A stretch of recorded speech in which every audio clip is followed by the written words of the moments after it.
So ayun nga guys, no. Hindi ko na tinesting. So linagyan ko na kagad ng tangkay ng payong.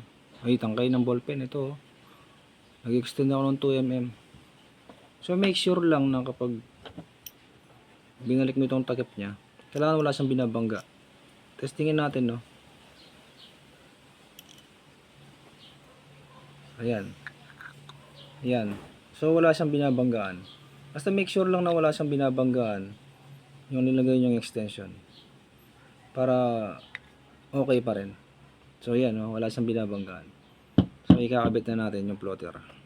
So ito yung plotter. Lininis ko na rin to ng konti. Kaya linagyan ko na ng ganito para sigurado na lang. Kasi sayang yung oras. Kung ikakabit ko tapos ganun din ang magiging resulta.